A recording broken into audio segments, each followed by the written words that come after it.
કુમાર સોલંકી સાહેબને કે જે એમનું પ્રેરક ઉદ્બોધન કરશે.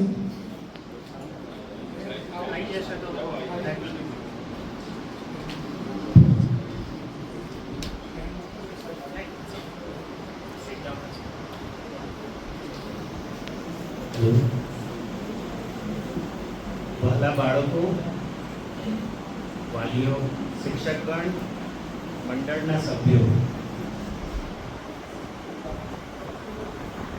મને આજે પ્રેરણાનું ઝરણું આપવામાં આવ્યું પુસ્તકનું છે, પણ મને એવું લાગ્યું કે આ તો પ્રેરણાનું ભૂજ બની.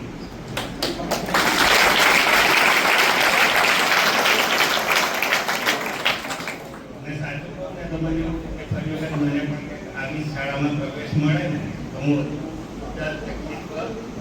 અને વધુ સારો અધિકારી બની.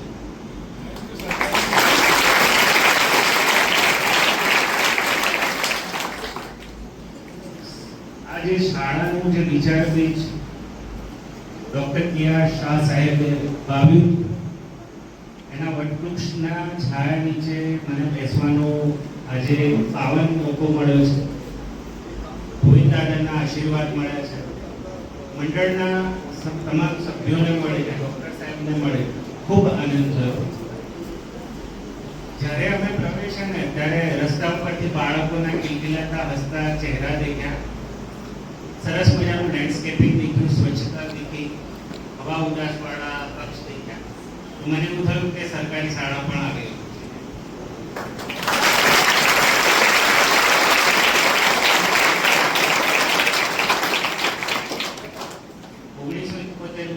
આ વિચાર બીજ રોપાયું એટલે કહી શકીએ કે લગભગ અડધી સદી થઈ એની ઉપર નીકળી. પુસ્તકનો શોખીન છું, વાંચું છું.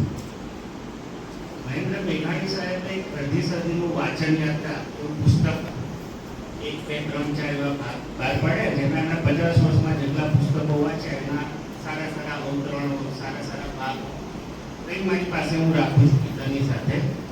જ્યારે કંઈક અટકું તો રેન્ડમલી ખોલીને વાંચી લઉં છું.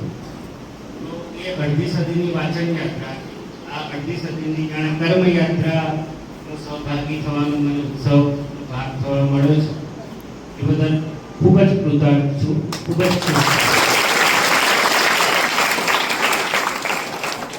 પ્રવેશોત્સવના ભાગરૂપે મળ્યા છે 9 થી 12ના વિદ્યાર્થીઓ છે. શિક્ષણ એટલે શું? સવાલનો જવાબ મારા મતે એ છે કે જે આપણને આજથી આવતીકાલ માટે બહેતર બનાવે એ શિક્ષણ. જે આપણને ભવિષ્યની આવનારી કોઈ પણ આફત હોય, સમસ્યા હોય, પ્રશ્ન હોય તો એનું સભાનતાથી, સ્થિર પ્રજ્ઞતાથી સોલ્યુશન આપે એ શિક્ષણ. સમાજમાં માણસ થઈને રહેતા શીખવાડે એ શિક્ષણ. સાદી ભાષામાં કહું તો માણસને માણસ બનાવે એ શિક્ષણ. દરેક પિલર્સ ઉપર બહુ સરસ સુભાષિત વાંચ્યા. વિદ્યા એ શક્તિ છે, બધું શીખી ગયો એટલે વિકાસ અટકી ગયો. સંશોધનની વૃત્તિને લગતું છે, ક્યાંક ધર્મનું છે, ક્યાંક કર્મનું છે, ક્યાંક શિક્ષણ છે. ગીતામાં કર્મયોગ, ભક્તિયોગ, જ્ઞાનયોગ બધાનો સંગમ અહીંયા સાક્ષાત થતો હોય ને એવી આ સંસ્થા.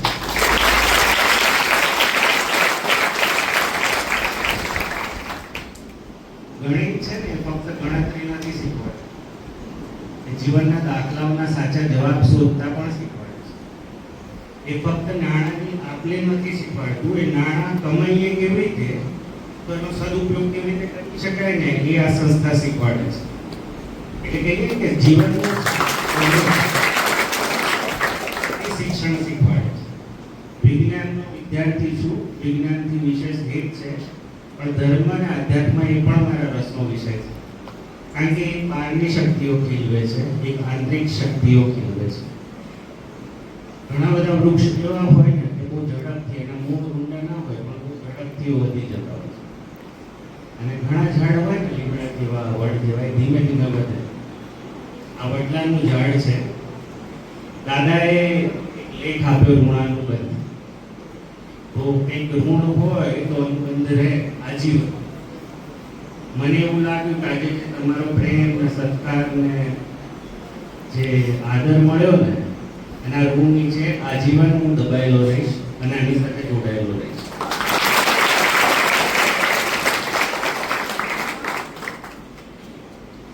આશા 12મા ધોરણના વિદ્યાર્થીઓ પાસેથી એવી છે કે જીવનની એક એવી મંજિલ ઉપર એવી જગ્યાએ ઊભા છો ને કે ત્યાંથી આગળ શું કરશો એવું તમને ઘરના વાલીઓ, સમાજ, કુટુંબ અને શાળા પણ પૂછશે. તો જનરલી એક મિસકન્સેપ્શન છે કે વિદ્યાર્થી વિજ્ઞાન પ્રવાહનો હોય એટલે બહુ હોશિયાર હોય, પછી એથી ઓછી આવડતવાળા કોમર્સ તરફ જાય અને એથી બીજું એ આર્ટ્સ તરફ. તો જે વહીવટ ચલાવે છે ને મોટાભાગે આર્ટ્સ વાળા.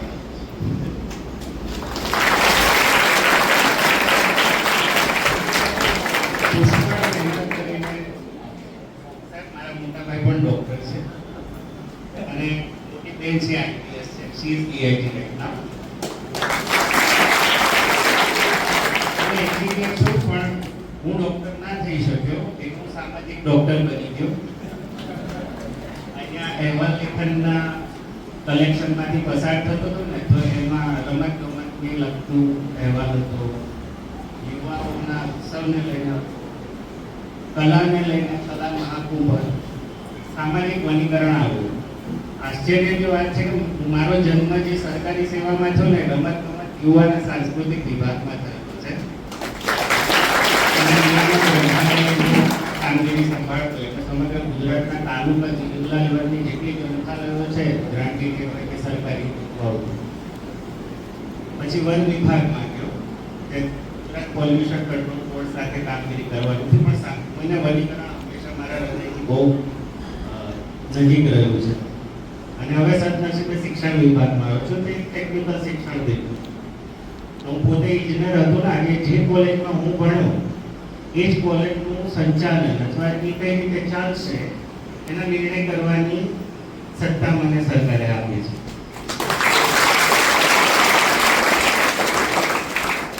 તમારી વચ્ચે પ્રત્યેક બાળકોમાંથી મને એટલી હકારાત્મક ઉર્જા મળી રહી છે અને મંડળના સભ્યો તરફથી જાણે અંતરના આશીર્વાદ મળતા હોય ને એવું હવે હું બમણા જોશથી મારું કામ કરીશ. અને આ સંસ્થા મારા હૃદયમાં અંકિત થઈ ગયેલું છે.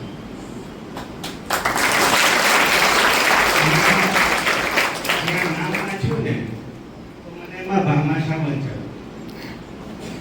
નાનો હતો ને ત્યારે શેઠ ભામાશા ને શેઠ સગાડ સાહેબ દાદી થોડા ધાર્મિક પ્રવૃત્તિના હતા ને ગુજરાતીની વખત એવા પિક્ચર તો એવું ચલચિત્ર દેખવાની તક મળી. આજે મેં ભામાશાને સાક્ષાત દેખી લીધા. શિક્ષકો છે, બહુ હજુ મારે એમને શું કરવાનું છે. એકચ્યુઅલી તમે મને એ શીખવાડ્યું છે કે અમારે શું કરવું. બહુ હજુ નહીં કહું. ધન્યવાદ. જય હિન્દ, જય ભારત.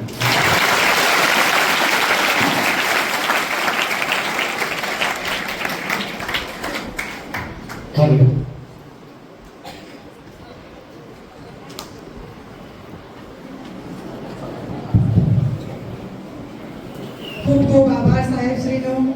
જે ઉચ્ચ હોદ્દા ઉપર છે છતાંય એ નીચા થઈ અને શાળાના જે શિક્ષક મિત્રો છે તે બધાને ઊંચા કરી અને એ પોતે નીચા થાય છે.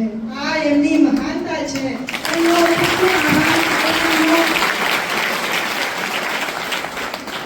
હવે કાર્યક્રમને આપણે પૂર્ણતાની આરે એમાં જેપી સાહેબને હું વિનંતી કરીશ કે આપણે આભાર વિધિ કરશું.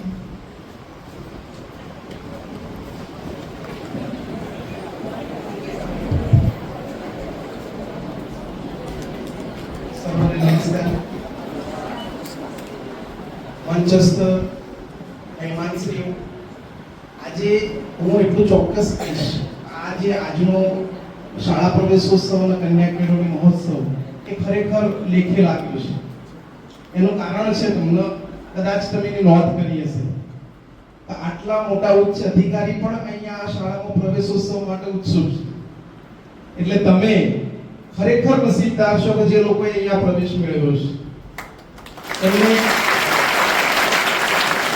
આ શાળાની જે કામગીરી એમને જોઈ મૂલ્યાંકન કર્યું એ બદલ હું સાહેબનો ખૂબ ખૂબ આભાર માનું છું.